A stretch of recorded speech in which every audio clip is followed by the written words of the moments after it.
it comes to the National Investigation Agency, we are told that it has received also an official sanction from the Law Ministry to conduct the long-pending trial of 26/11 Mumbai terror attack in Delhi itself. The approval that was granted last evening as part of the legal coordination, 2 inspectors, 1 Deputy Inspector General and 1 Superintendent of Police will be working closely with the agency's legal team to steer the trial proceedings, especially when it comes to the high-profile nature of the case. The Delhi Police SWAT team is also being deployed for the secure movement of the NIA officers. Additionally, the Delhi Police's special cell has now been put on high alert, and SWAT commandos have also been stationed at the airport. For added security at the outer perimeter, that will be manned by the Central Armed Police Forces and the security and the local police as well. Let's get in a word from Bhavtosh now. Bhavtosh, as we are tracking the movement, how much more time do we have to wait for the arrival of Tahabur Rana? Of course, when it comes to the high profile and the security concerns that are now paramount, multiple layers of security that has been put in place. Well, Amita, the most high-profile ISI asset will be coming to India. It's a matter of a few hours. NIA officials have said that everything is in place as soon as he lands in Delhi. The non-bailable warrant that was issued years back will be executed. It is an open-ended non-bailable warrant. It means that whenever an accused is produced in court or anywhere in India, that person will be arrested. He will be, in fact, read the charge. In fact, the NIA officials will read the charges against him, and specifically they will tell him in which case he was wanted, and he will be formally arrested either at the airport or at a location which could be the NIA headquarters or an undisclosed location. So he will be arrested. The custodial remand papers are already prepared by the NIA, and it could be possible that NIA will produce him via video conferencing link. Now, he will be represented. That is the right of every individual in Indian law.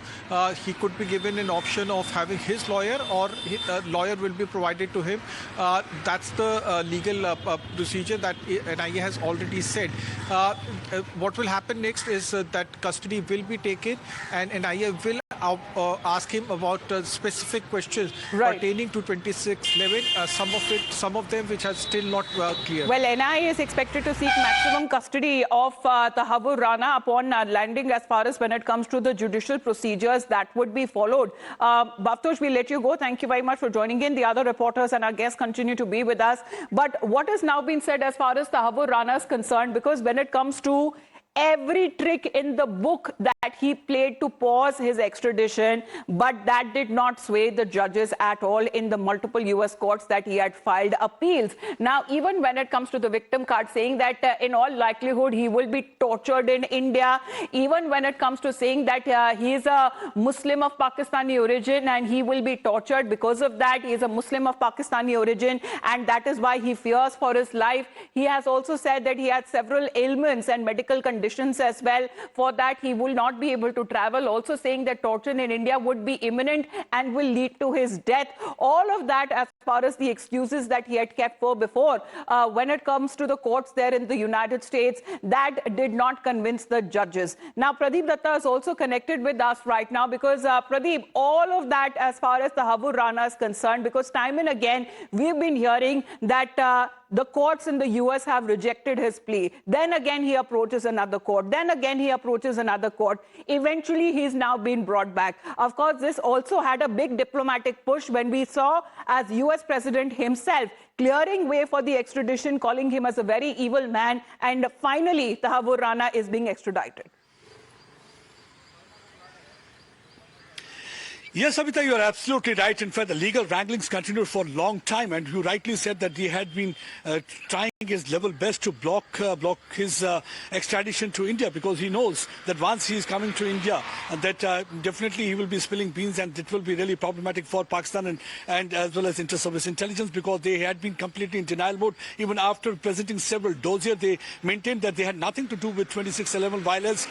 All roads, terror roads, lead towards Pakistan, because whatever evidence India had that clearly indicated how Pakistan was involved. And already Americans also knew about it, because David Coleman Hadley also during his investigation revealed about his role and how important that Tahabur Rana had been, the role he had played in facilitating, providing logistics. Because he's the same person just before 26/11 attack was carried out. He was here in Mumbai along with his wife and he was staying here in a hotel in Powai. And that was the time he was looking after the logistic, and exactly a week after the 26/11 attack was carried out. Right now I am at one of the terminals where actually it is expected that any time the aircraft will be landing. It's a matter of only just a few hours. Let me show you, because here already what we have been told is that the escort van to take Tahabur Rana towards the undisclosed location or either to the NIA headquarters had been here. Let me also show you, already you can see the police personnel. They are already in large number. They are here because they are going to escort this van once he will be here in this region. Once the aircraft is going to land, this escort vehicle is going to take Tahabur Rana to undisclosed location or maybe to NIA headquarters, because that is not really clear, because he will be then finally, as Bhavtosh was rightly saying, that he will be arrested. Already yesterday evening there was a special meeting that was chaired by Home Minister Amit Shah. During that meeting, External Affairs Minister as well as National Security Advisor Ajit Doval was also present. And during that meeting, they discussed about the various measures, that security measures that can be taken place right now. But you rightly said he tried everything. So remains to be seen what really happens as far as multi-tier security that has now been put in place right from the airport to either he will be brought to the NIA headquarters or would be taken to an undisclosed location. Lieutenant General Kulkarni, sir, you know, when it comes to extradition processes, they are quite rare. They are quite lengthy and a legal process that continues, and also a lot of emphasis that also goes on between the relations between the two countries. What do you believe that actually gave the push for Tahabur Rana's extradition, you know, when it comes to clearing his way for the extradition to happen finally? It's been a long, long wait, or over a decade now. What did you believe that actually gave that push? Thank you very much. I think the leadership, the diplomatic skill, and the realization by the Americans that yes, Pakistan is deeply involved, and yes, Pakistan is using terrorism as an instrument of state policy. The NIA did get access to David Hadley in 2010, and after that it was very, very clear where the time. And it was only then in 2010, and we had Osama bin Laden being knocked off in Pakistan, closer to the military academy in 2011. So it was very clear. You can well imagine what you said.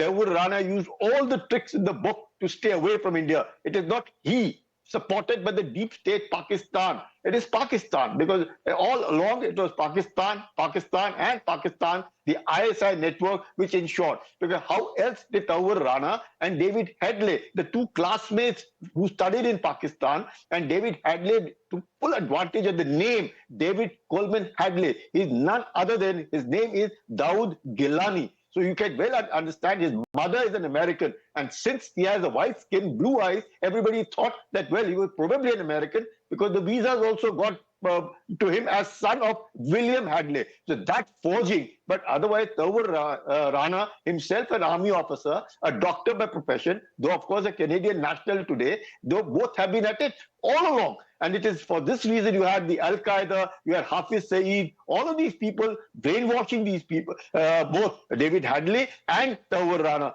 Now, David Hadley is a double agent who works for America also and works for Pakistan also. And you see the kind of reconnaissance being done, the kind of money being pumped into them, the kind of training being given to them. So all this is quite clear that Pakistan was deeply involved. Well, just over here, imagine at that point of time, Qureshi, the foreign minister of Pakistan, was in India, and he had to be pulled out at the press conference and said, leave India, because there was deep involvement of Pakistan in the entire crisis of 26/11, which led to hundreds. But, you know, holding Pakistan accountable, that has been a task as far as India has sent across multiple, you know, dossiers, and also has had overwhelming evidence when it comes to the involvement of Pakistan deep state. But as far as Tahabur Rana and his role as a co-conspirator in the Mumbai terror attack that also surfaced during the investigation that was conducted by the NIA agency.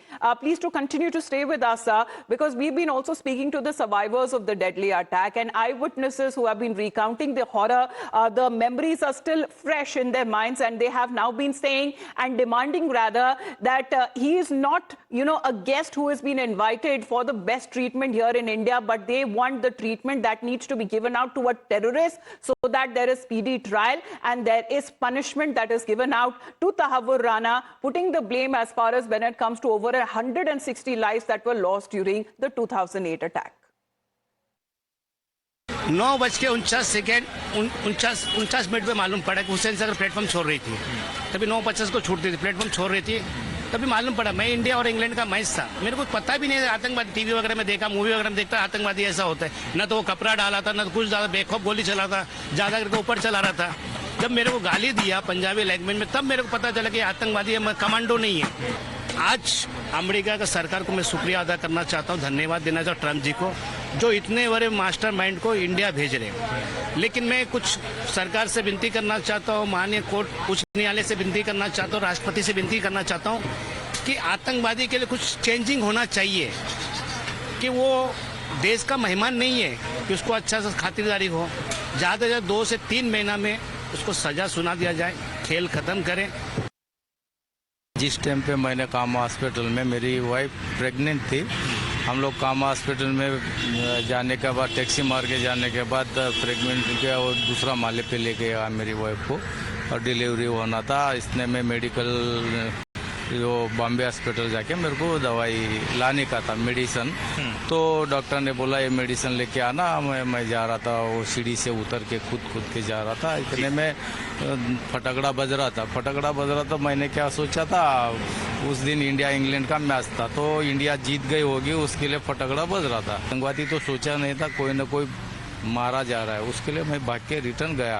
वो madam को और doctor लोग को सबको ऊपर लेके गया। पहला डिलीवरी कराओ मेरा वाइफ को, उसके बाद हम देखेंगे। फिर सब दरवाज़ा लगाने के लिए बोला, सब दवाखाने में, और मेरा वाइफ डॉक्टर को, सिस्टर को सब लेके जाके अंदर रखा मैंने। अच्छा है, अपने गवर्नमेंट का एक यश माना जाता है, तो उसको इधर लेके आ रहे हैं। उसी दिन मैं मेट्रो के पास खड़ा था और एक 12 बजे के बाद एक पुलिस की वैन अंदर से आई और वो गाड़ी नज़दीक आई। कैमरा मैंने ऊपर किया था, वो पुलिस की गाड़ी आई, उससे अचानक फायरिंग हो गया। हमको किसी को पता ही नहीं था, सबको लगा पुलिस की गाड़ी है। एक शॉट लेने के लिए मैंने हाथ ऊपर किया और वहाँ से फायरिंग हो गया, गोली हाथ में लगी, कैमरा किधर गिर गया पता ही नहीं, पूरा हाथ फ्रैक्चर हो गया था। तो इधर लेके आने के बाद उसको भी कुछ तो सज़ा होना चाहिए, क्योंकि उसी दिन जो हल्ला हुआ था वो मेरे ऊपर भी हाथ लगी थी, हाथ में गोली लगी थी, मेरा हाथ इधर से फ्रैक्चर हो गया था। तो इधर आके उसको कड़ी से कड़ी सज़ा होनी चाहिए और गवर्नमेंट ने उसको एक्शन लेना चाहिए उसके ऊपर, क्योंकि वो जो 26/11 जो हो गया था, उसको बहुत, वो दिन कभी भूल नहीं सकता है।